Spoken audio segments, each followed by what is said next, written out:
Ini pala, ini badan. Kelepas melayang-layang, mencari makan dari orang hamil. Boy and girl, gimana? Udah pada siap belum? Ini spesial banget nih ya dari Inga. Kenapa? Jadi kita udah berapa lama ya dapat kiriman ini? Tahu nggak sih? Bulan lebih kali. Hah? Bulan. Jadi kita dapat kiriman gitu sesuatu lah ya. Ini dari siapa ya? Nggak tahu. Nggak tahu dari tim Inga Penasaran, nggak tahu dari tim bukunya atau dari orangnya tersebut gitu. Siapa ya kira-kira? Tim Inga Penasaran. Maksudnya orang yang nonton kali. Ya mungkin ya. Jadi Inga dapat kiriman buku KTJ, Kisah Tanah Jawa. Jadi ini udah lama banget gue dapetin buku ini dan gue udah baca. Gue baca ini 1 jam loh, 1 jam dan yang ini 1 jam, yang ini 40 menit. Jadi dua-duanya udah baca buku Kisah Tanah Jawa. Tadinya mau bikin konten ini itu dari kemarin-kemarin, tapi kan kita sibuk buat jelajah ke tempat-tempat yang horor dan angker gitu ya. Karena ada virus corona, ya udah nggak apa-apa, kita bahas sekarang aja. Jadi Inga udah baca buku ini. Enggak, bentar. Itu tujuannya ngirim buku ini kayaknya maksudnya biar kamu baca terus dibahas gitu atau gimana ya? Nah, gue nggak tahu juga tuh. Kenapa ya? Ya pasti tujuannya biar kamu baca. Iya, biar Inga baca gitu ya. Thank you banget lah pokoknya buat siapa yang di sana yang kirim buku ini. Bagus soalnya bukunya ya. Dan ini pernah gue storyin di Instagram. Bentar, oke, wait ya. Ini ada buktinya, Gue dapet buku ini, gue nggak tahu dari siapa. Terus gue baca, gue posting ke story. Terus gue tag ke Kisah Tanah Jawanya. Dia bilang terima kasih. Gue bilang sama-sama sukses selalu. Tapi bukan berarti dari tim Kisah Tanah Jawa juga yang kirim. Ya udah. Cuman kebetulan itu. Gak apa-apa lah, yang penting sekarang gimana caranya kita bisa ngupas buku itu atau Inga punya pendapat tentang buku itu mungkin? Oke, secara bukunya sih dan secara isinya sih ada beberapa yang Inga jujur baru tahu juga. Ada yang aneh apa coba? Hantu apa ya, Pak? Pocong gendut juga gitu kan, baru tahu Inga juga. Bagus sih, hoak lah kalau misalkan buat kalian yang nggak beli buku ini, maksudnya buat kalian yang indigo tapi nggak beli buku ini, hoak gitu kalau ini buku ini jelek ya. Bagus kalau menurut Inga sih, isinya bagus lah buat yang penikmat horor. Gitu aja mungkin ya. Itu berarti salah satu dari bukunya ngebahas soal hantu-hantu. Ya, ngebahas tentang hantu-hantu juga, terus ada perjalanannya juga gitu, ada kisah-kisahnya ada. Karena ngebahas hantu-hantu, kayaknya bagus deh kalau misalnya Inga kasih tahu ke teman-teman bahwa hantu itu bukan cuma pocong, kuntilanak, genderuwo, tuyul atau siluman ular atau siluman harimau. Itu kan yang biasa ditemukan. Dan biasa yang dibahas gitu, Yang biasa Inga ketemu juga kan kurang lebih itu ya. Kurang lebih itu. Nah, padahal sebenarnya hantu itu ada banyak banget. Banyak banget ya. Tapi memang setiap daerah itu punya karakter hantunya masing-masing. Mungkin yang biasa ditemuin itu karena kita adanya di sini, motor berisik, di tanah Jawa ini. Jadi kurang lebih ya sama seperti yang dibahas di buku itu. Tapi sebenarnya di Indonesia ini selain beragam budaya, beragam tradisi, dengan daerah yang begitu luasnya, dengan pulau yang berpuluh-puluh beratus-ratus itu, ternyata hantu-hantunya ada banyak banget. Hantu. Enggak, panas nih. Nih, gue bakal sebutin hantu-hantu tanah air. Wih, keren ya. Ini keren loh, bukan mereknya ya. Ininya, Inga Penasaran maksudnya, outletnya. Tapi itu belum banyak ya, jadi Mia berusaha merangkum beberapa ya, hanya beberapa aja ya. Inga coba bacain dan mungkin apa pemahaman Inga. Inga mungkin pernah ketemu juga yang semacam itu tapi namanya beda. Oke, 1 hantu bengkek. Jadi Inga ulangin, ini hantu-hantu tanah air. 1 hantu bengkek dari Kalimantan Barat. Dibaca itunya. Di daerah Sungai Pawan, Ketapang, Kalimantan Barat, beredar sebuah makhluk mitos bernama bengkek atau bengkek, yaitu. Bengkek apa bengkek? Ya, itu. Konon ia tinggal di Sungai Pawan dan akan beraksi dengan menenggelamkan mangsanya lalu menyedot ubun-ubunnya. Meski tak diketahui secara pasti dari mana asal hantu ini, namun tiap kali ada orang yang meninggal di aliran Sungai Pawan, maka selalu dikaitkan dengan hantu bengkek. Hantu ini kabarnya dapat berubah menjadi wanita cantik, pria tampan, bahkan pura-pura menjadi orang yang tenggelam di sungai dan meminta tolong.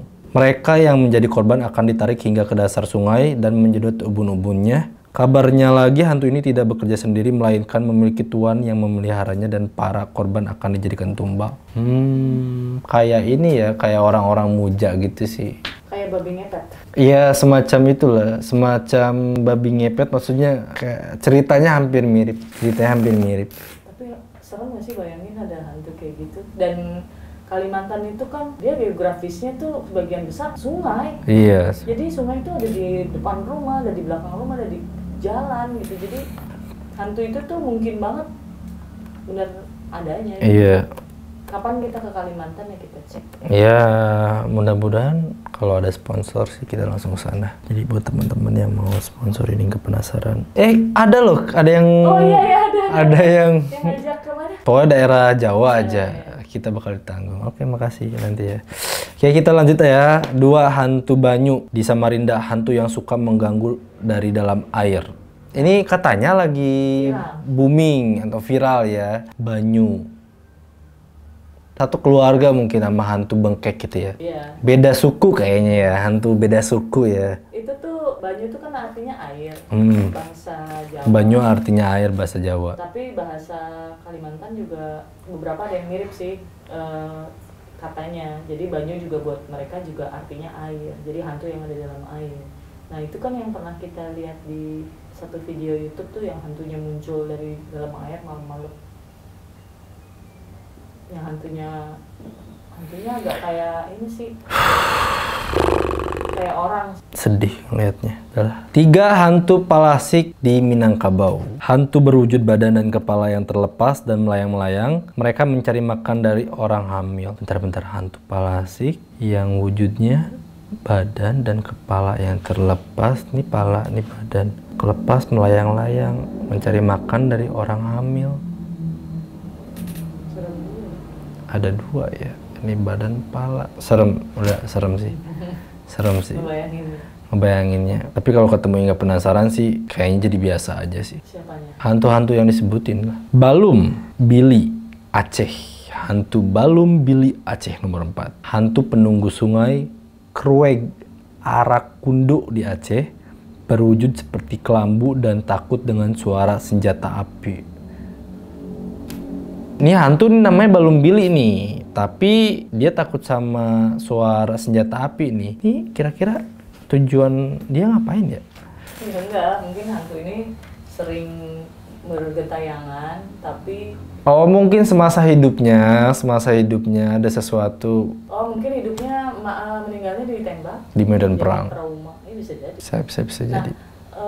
Hantu-hantu itu mungkin nanti kalau teman-teman yang berasal dari daerahnya boleh bantu jelasin. Iya, buat teman-teman yang nggak penasaran juga kalau misalkan tahu tentang yang tadi disebutin boleh dijelasin di komen ya. Nanti nggak kasih permen. 5 hantu Maria dari Makassar. Ini katanya beberapa tahun ke belakang viral di daerahnya gitu ya, tapi nggak viral se-Indonesia gitu, nggak viral se-nasional lah. Seorang teman pernah bercerita soal hantu Maria, yaitu hantu yang bergentayangan di tengah-tengah masyarakat di sebuah kampung di Makassar. Jadi Maria ini adalah seorang perempuan yang semasa hidupnya sering membantu warga kampung apabila sedang ada acara hajatan besar. Maria sangat ringan tangan, saking suka membantu. Setiap ada acara bisa dipastikan selalu ada Maria. Pekerjaannya adalah memasak, mencuci piring, dan membungkus-bungkus makanan. Suatu hari Maria meninggal dunia karena sakit. Warga tentunya sangat kehilangan. Tapi suatu malam saat ada acara pernikahan, seorang warga mengaku melihat Maria. Maria datang dan duduk di antara orang-orang yang sedang bekerja membantu seperti biasanya. Ada juga yang melihat Maria di acara lain sedang mencuci piring.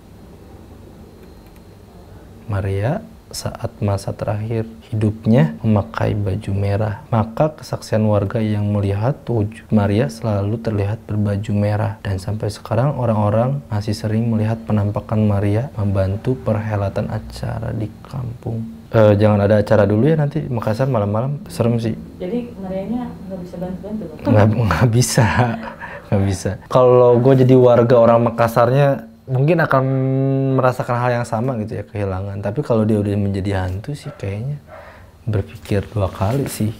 Jadi katanya itu kan temen kuliah yang cerita. Iya. Jadi saking dia ada di situ, presence itu kehadirannya, itu sampai tidak mengganggu lagi. Jadi kalau ada orang suka ngomong hantu, setan jangan ganggu kita ya. Itu enggak, Maria ini tuh jadi kayak orang biasa yang dia juga datang dan berseliweran aja. Orang sudah menganggap dia kayak waktu masih hidup aja gitu. Ini Maria nih yang suka bantu-bantu semasa hidupnya. Ini ada hajatan, diajak mungkin ya, nanti dikasih uang atau dia apa. Meninggal nih Maria ini, kehilangan lah ini si warga segala macem. Ada acara, ini Maria muncul nih, ada yang ngeliat. Terus si warganya itu biasa aja gitu. Saking udah biasa ngebiarin si Maria ini ya udah ngebantu cuci piring dan lain-lain. Ya udah sih, namanya juga cerita. Nah, udahlah gitu mungkin. Jadi buat teman-teman kalau ada hajatan setelah corona, hati-hati ya, nanti ada hantu Maria gitu. Inga sendiri tentang pemahaman hantu-hantu yang ada di Pulau Jawa. Yang tadi Inga sebutin tuh hantu-hantu yang belum pernah Inga denger dan belum pernah Inga jumpain ya. Mungkin pada dasarnya semua hantu yang ada di seluruh dunia itu jin semua ya, jin kan ya. Tapi kalau masalah nama dan bentuknya, Inga juga masih banyak belum tahu gitu, masih banyak yang harus dicari gitu. Ya paling kalau di Jawa mah ya biasa lah, kalian tahu gitu. Yang udah biasa ya, yang udah tenar ya, poci, cece, Mas Gun gitu, tuyil gitu. Apalagi ya. Bahkan nih, bukan cuma di Indonesia, di luar negeri pun ada hantu-hantu yang menyerupai. Kayak di daerah Malaysia, untuk Melayu ya, kalau mudah-mudahan nggak salah, itu kuntilanak itu dikasih namanya Pontianak. Dia wujudnya sama persis dengan kuntilanak. Terus di Thailand juga rata-rata hantunya berbaju putih dan rambut panjang. Di Jepang seperti kita tahu ada Sadako. Iya, di Jepang ada Sadako. Itu kan juga sebenarnya seperti kuntilanak gitu, tapi punya nama yang berbeda. Jadi ya nggak tahu, itu budaya lah yang menamakan itu kan, tradisinya masing-masing. Woi, Gal, jadi gimana? Balik lagi ke buku, nggak deh, balik lagi ke ini enggak. Ya, jadi gitu aja teman-teman yang Inga sayangi dan Inga cintai. Buat kalian, mudah-mudahan baik-baik aja terus, sehat selalu. Pokoknya stay di rumah terus, jangan sampai keluyuran kemana-mana. Kalau misalkan kalian nggak penting-penting amat, nggak usah keluar gitu, ya udah diem aja, makan sama apa aja gitu, bebas gitu. Karena gua aja stok makanan udah mulai habis gitu, sama ya udah Korea aja. Nanti insya Allah mungkin ngadain bintang tamu ya, biar Inga nggak sendiri gitu. Oke, terima kasih. Jangan lupa subscribe, like, comment, dan share.